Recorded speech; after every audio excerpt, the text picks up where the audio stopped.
देश भर के किसानों ने आज तीनों कृषि अध्यादेशों के खिलाफ नेशनल हाईवे को जाम कर दिया है। नेशनल हाईवे को अलग अलग शहरों में हजारों लाखों की संख्या में किसानों ने जाम किया है।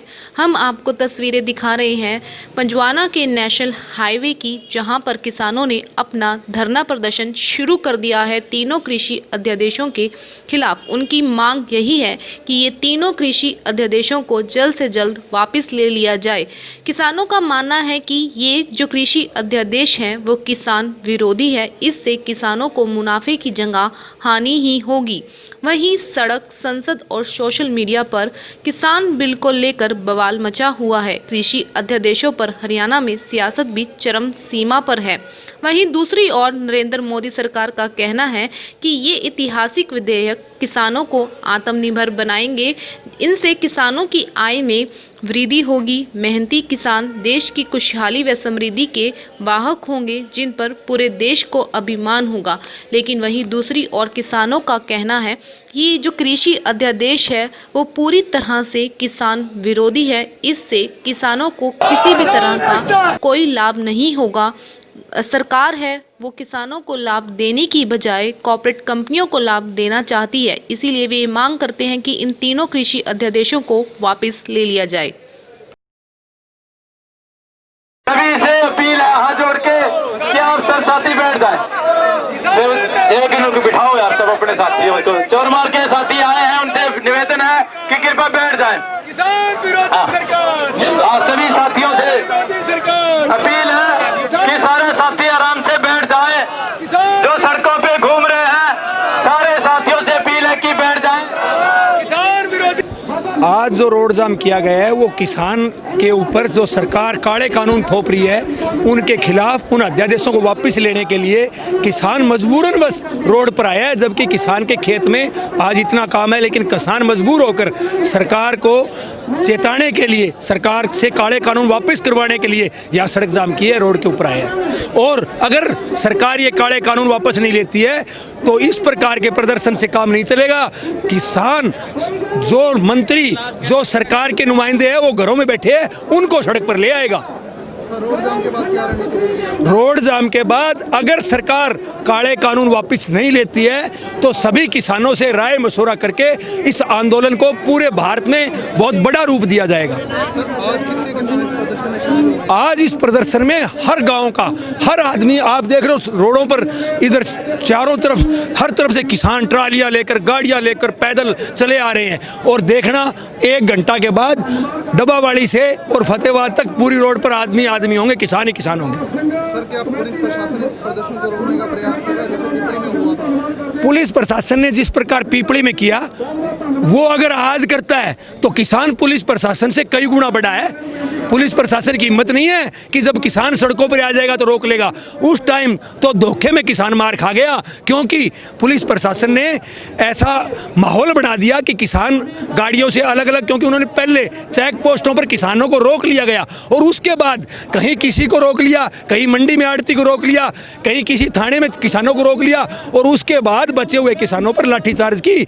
अब इस हालात में अगर किसानों के साथ प्रशासन ज्यादती करता है तो सरकार को और प्रशासन को बहुत महंगा पड़ेगा। सरकार केंद्र में सत्ता में आई है तो ये सरकार लगातार किसानों, मजदूरों एवं मध्यम वर्ग के विरुद्ध एक के बाद दूसरा ऐसा कदम उठा रही है जिससे आम लोगों का जीना मुहाल हो रहा है।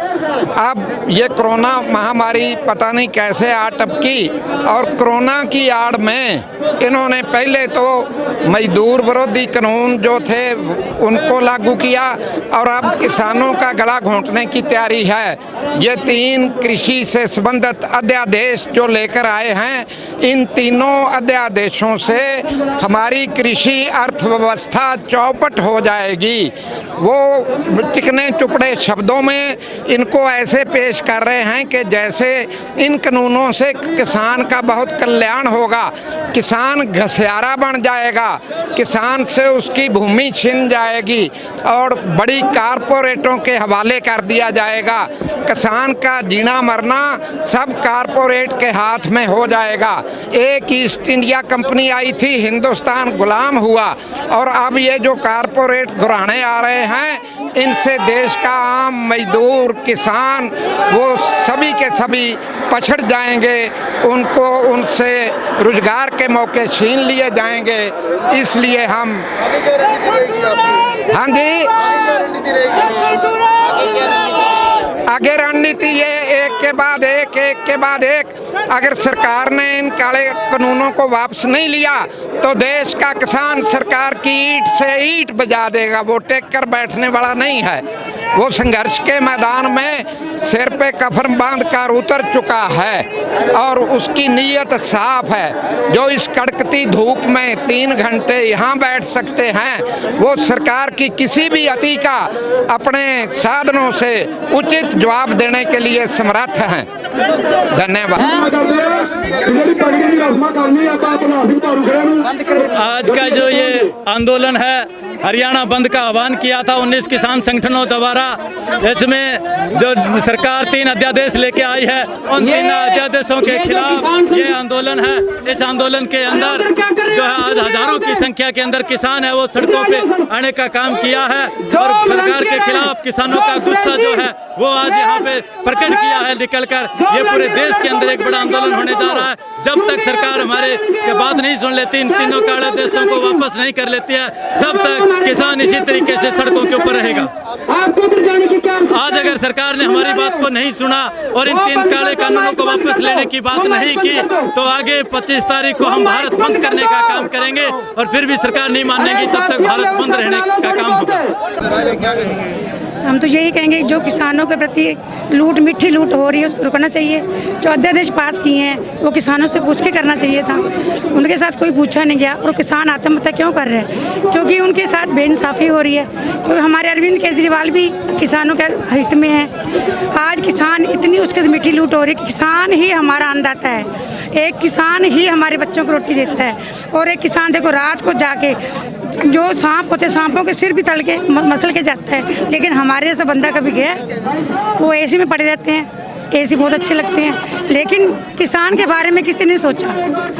जो अध्यादेश पास किया गया उनको सरकार को वापस लेना चाहिए। आज दुष्यंत चौटाला जी ने क्यों नहीं इस्तीफा दिया? जो हरसिमरत कौर बादल ने इस्तीफा दे दिया है, इसी करके दिया ना किसानों के प्रति। तो दुष्यंत जी क्यों नहीं दे रहे किसानों को? आज देवीलाल जी जो किसानों के लिए इतना बोलते थे, आज दुष्यंत जी क्यों नहीं बोल रहे? कहाँ गए सारे किसान? देवीलाल जी के असूल कहाँ गए? आज हरियाणा कट्टर सरकार क्यों नहीं बोल रही? जो आज किसान आत्महत्या कर रही है, इसीलिए कर रही है कि उनको कोई भी खर्चा पूरा नहीं पड़ रहा। ऊपर से उनसे पूछे बिना अध्यादेश पास किए गए। अध्यादेश को वापस लेना चाहिए और ये हमारी मांग है। जी कपिल भैया, आज प्रदर्शन में शामिल हुए, क्या कहोगे आप? मैं आज व्यापारी नेता होने के नाते कांग्रेस व्यापार मंडल की तरफ से मैं आज समस्त किसानों को और जिम्मेदार हमारे भाइयों को और आड़ती भाइयों को अपना हाथ जोड़ के विनम्र समर्थन तन मन और धन से देने आया हूं और यहाँ सभी भाइयों से आग्रह करने आया हूं कि ये खट्टर सरकार और मोदी सरकार की घटिया राजनीति और घटिया नीतियों के खिलाफ एक जंग है जिसने आज मूर्त रूप लिया है। इस जंग को हमने आखिरी दम तक लड़ाई लड़नी है। हमारे प्राण रहे ना रहे, हमारी जान रहे ना रहे, लेकिन इस बदनुमा दाग और सरकार को ये जरूर एहसास हो जाना चाहिए कि कितने घटिया बिल ये बिना सोच समझ के पास करते हैं और उसके बाद उसका नतीजा आप कई बार देख चुके हैं, जीएसटी, नोटबंदी। और आज किसान देखो, आड़ती देखो कैसे इतनी मेहनत में जो आज उसका टाइम था फसलों का, आज वो सड़क पे है। और सरकार इसके अलावा कहाँ लाना चाहती है? सड़कों पे तो हम लोग आ चुके हैं, इसके बाद और कहाँ लाना चाहती है? सर, अगर मान लो अध्यादेश वापस नहीं होता है तो क्या रणनीति है कांग्रेस की तरफ से, क्या रणनीति रहेगी? अगर अध्यादेश वापस नहीं होता तो मैं सब किसान भाइयों से कहना चाहूँगा कि आखिरी दम तक सड़क पर भी मरना पड़े तो इस सरकार के आगे बलिदान हम देंगे। सबसे पहले अपनी जान हम देंगे। इस अध्यादेश को उनको वापस लेना होगा। आज राज्यसभा में वो अपनी घटिया हरकत करके दिखाएंगे, वो इस बिल को पास करके दिखाएंगे। जैसे एनआरसी और सीएए के जो बिल उन्होंने पास किए, मुझे पूरा अंदेशा है कि वो किसानों पर जिम्मेदारों पर भी इस बिल को ज़बरदस्ती लागू करेंगे और जिम्मेदार को मोहताज कर देंगे बड़ी कंपनियों के आगे नतमस्तक होने के, उसके दरबार के आगे लेटने के, मेरी फसल ले लो, मेरी फसल ले लो, अपने मनमानी दामों पर लेने के लिए वो इसको मजबूर कर देंगे। हम इसके लिए आखिरी दम तक जी की फतेह। क्या नाम है सर आपका? मेरा नाम SP ਸਿੰਘ ਹੈ ਜੀ। ਡਬਲ ਹੀ ਹਲਕੇ ਤੋਂ ਮਸੀਤਾਂ ਪਿੰਡ ਤੋਂ ਮੈਂ ਇੱਥੇ ਪਹੁੰਚਿਆ ਹੋਇਆ। ਮੈਂ ਖੁਦ ਵੀ ਕਿਸਾਨ ਹਾਂ, ਕਿਸਾਨ ਦਾ ਪੁੱਤ ਹਾਂ। ਸਾਡੇ ਬਾਪ ਦਾਦੇ ਤੋਂ ਕਿਸਾਨੀ ਚੱਲਦੀ ਹੈ। ਅੱਜ ਇੱਥੇ ਪਹੁੰਚਣ ਦਾ ਸਾਡਾ ਮੇਨ ਮਕਸਦ ਇਹ ਜਿਹੜੇ 3 ਅਧਿਆਦੇਸ਼ ਨੂੰ ਕਾਨੂੰਨੀ ਰੂਪ ਇਹ ਭਾਜਪਾ ਸਰਕਾਰ ਦੇਣ ਜਾ ਰਹੀ ਆ, ਇਹ ਕਿਸਾਨਾਂ ਨਾਲ ਨਿਰਾ ਧੱਕਾ। ਕਿਸਾਨ ਪਹਿਲਾਂ ਹੀ ਮਰਿਆ ਪਿਆ। ਇਹ ਕਹਿੰਦੇ ਵੀ ਅਸੀਂ ਕਿਸਾਨ ਵਾਸਤੇ ਇਹ ਕਾਨੂੰਨ ਬਣਾਉਣੇ ਆ। ਕਿਸਾਨ ਸੜਕਾਂ ਤੇ ਹੀ ਜਾਂਦਾ, ਕਿਸਾਨ ਨੂੰ ਉਹ ਮਨਜ਼ੂਰ ਨਹੀਂ ਗੇ। ਕਿਹਦੇ ਵਾਸਤੇ ਇਹ ਸਰਕਾਰ ਇੱਕ ਬਣਾ ਰਹੀ ਹੈ ਵਿਵਸਥਾ। ਬਾਕੀ ਇਹੀ ਕਾਨੂੰਨ 2006 ਚ ਇਹਨਾਂ ਨੇ ਬਿਹਾਰ ਚ ਲਾਗੂ ਕਰਕੇ ਦੇਖ ਲਿਆ। ਬਿਹਾਰ ਦੇ ਲੋਕ ਅੱਜ ਸਾਡੇ ਇੱਥੇ ਮਜ਼ਦੂਰੀਆਂ ਕਰਨ ਆਉਂਦੇ ਆ। ਕਿਉਂ ਆਉਂਦੇ ਆ? ਉੱਥੇ ਝੋਨੇ ਦਾ ਰੇਟ ਅੱਜ 800 ਰੁਪਏ ਆ। ਸਾਡਾ ਸਮਰਥਨ ਮੁੱਲ ਇਹ ਸਰਕਾਰ ਤੋੜ ਰਹੀ ਆ। ਇਹ ਕਹਿੰਦੀ ਪੂੰਜੀਪਤੀ ਜਿਹੜੇ ਲੋਕਾਂ ਦੇ ਹੱਥ 'ਚ ਸਾਨੂੰ ਇਹ ਗੁਲਾਮ ਕਰਨਾ ਚਾਹੁੰਦੇ ਆ, ਸਾਨੂੰ ਆਪਦੀਆਂ ਜ਼ਮੀਨਾਂ ਤੇ ਇਹ ਦਿਹਾੜੀਆਂ ਕਰਨ ਨੂੰ ਮਜਬੂਰ ਕਰਨਗੇ। ਅਸੀਂ ਉੱਥੇ ਲੇਬਰ ਦਾ ਕੰਮ ਕਰਾਂਗੇ। ਜਿਹੜੇ ਇਹ 3 ਕਾਨੂੰਨ ਲੈ ਕੇ ਆ ਰਹੇ ਆ, ਅਸੀਂ ਅੱਜ ਰੋਕਿਆ ਉਹਨਾਂ ਪੂੰਜੀਪਤੀ ਕੰਪਨੀਆਂ ਨੂੰ MSP ਤੋਂ ਉੱਤੇ ਖਰੀਦਣ। ਸਾਡੀ ਕਣਕ ਦੇ ਜਿਹੜੇ ਸਮਰਥਨ ਮੁੱਲ ਆ, ਕਿਤੇ ਵੀ ਇਹਨਾਂ ਨੇ ਸ਼ਰਤ ਲਿਖੀ ਹੈ ਵੀ ਅਸੀਂ ਸਮਰਥਨ ਮੁੱਲ ਦੀ ਗਾਰੰਟੀ ਕਰਦੇ ਆ। ਸਾਡੀ ਇਹੀ ਮੰਗ ਆ, ਤੁਸੀਂ 3 ਅਧਿਆਦੇਸ਼ ਲੈ ਕੇ ਆਓ, ਚੌਥਾ ਨਾਲ ਇੱਕ ਇਹ ਅਧਿਆਦੇਸ਼ ਲੈ ਕੇ ਆਓ ਵੀ ਜੇ ਕੋਈ MSP ਤੋਂ ਘੱਟ ਰੇਟ ਤੇ ਸਾਡੀ ਫਸਲ ਖਰੀਦੂਗਾ ਉਹਨੂੰ ਕਾਨੂੰਨਨ ਜੁਰਮ ਮੰਨਿਆ ਜਾਊਗਾ। ਇਹ ਸਾਡੀ ਮੰਗ ਆ। ਉਸ ਤੋਂ ਬਾਅਦ ਸਾਡੇ ਕਿਸਾਨ ਭਰਾ ਪਿਪਲੀ ਸ਼ਾਂਤਮਈ ਅੰਦੋਲਨ ਕਰ ਰਹੇ ਸੀ, ਉਹਤੇ ਸਰਕਾਰ ਨੇ ਲਾਠੀਚਾਰਜ ਕੀਤਾ। ਸਭ ਤੋਂ ਪਹਿਲਾਂ ਤਾਂ ਇਹਨਾਂ ਨੇ ਸਿੱਧੀ ਨਾ ਕਰਤੀ, ਕਹਿੰਦੇ ਨਾ ਜੀ ਅਸੀਂ ਤਾਂ ਕਿਸੇ ਨੇ ਆਰਡਰ ਹੀ ਨਹੀਂ ਕੀਤਾ। ਦੱਸੋ ਬਈ ਪੁਲਿਸ ਸਾਹਿਬ ਦੀ ਮਨਮਰਜ਼ੀ ਨਾਲ ਡਾਂਗਾ ਮਾਰ ਗਈ ਸਾਡੇ? ਅਸੀਂ ਡਾਂਗਾ ਖਾਣ ਨੂੰ ਪੈਦਾ ਹੋਏ ਆ। ਉਸ ਤੋਂ ਬਾਅਦ ਅਸੀਂ ਸ਼ਾਂਤਮਈ ਢੰਗ ਨਾਲ ਉਹਦਾ ਪ੍ਰਦਰਸ਼ਨ ਕਰ ਰਹੇ ਸੀ। ਸਾਡੀਆਂ ਸਰਕਾਰ ਨੇ ਨਹੀਂ ਮੰਗਾਂ ਮੰਨੀਆਂ। ਇਹ ਸਾਡੇ ਤੇ ਦਬਾਅ ਬਣਾਉਣਗੇ। ਅਸੀਂ ਅੱਜ ਵੀ ਇੱਥੇ 12 ਵਜੇ ਤੋਂ ਲੈ ਕੇ 3 ਵਜੇ ਤੱਕ ਜਿਹੜਾ ਰੋਡ ਜਾਮ ਕਰਨਾ, ਸ਼ਾਂਤਮਈ ਢੰਗ ਨਾਲ ਅਸੀਂ ਆਪਦਾ ਅੰਦੋਲਨ ਕਰਾਂਗੇ। ਪਰ ਉਸ ਤੋਂ ਬਾਅਦ ਸਰਕਾਰ ਨੂੰ ਅਸੀਂ ਇਹ ਵੀ ਚੇਤਾਵਨੀ ਦਿੰਦੇ ਆ, ਜੇ ਕਿਤੇ ਸਰਕਾਰ ਸਾਡੀਆਂ ਮੰਗਾਂ ਨਹੀਂ ਮੰਨੂਗੀ ਤਾਂ ਅੰਦੋਲਨ ਦਾ ਇਹਨਾਂ ਨੂੰ ਐਡੋ ਵੀ ਵੱਡੇ ਰੂਪ 'ਚ ਸਾਹਮਣਾ ਕਰਨਾ ਪਊਗਾ ਤੇ ਹੋ ਸਕਦਾ ਅਸੀਂ ਦਿੱਲੀ ਵੱਲ ਨੂੰ ਵੀ ਕੂਚ ਕਰਾਂਗੇ। ਵਾਹਿਗੁਰੂ ਜੀ ਕਾ ਖਾਲਸਾ, ਵਾਹਿਗੁਰੂ ਜੀ ਕੀ ਫਤਿਹ।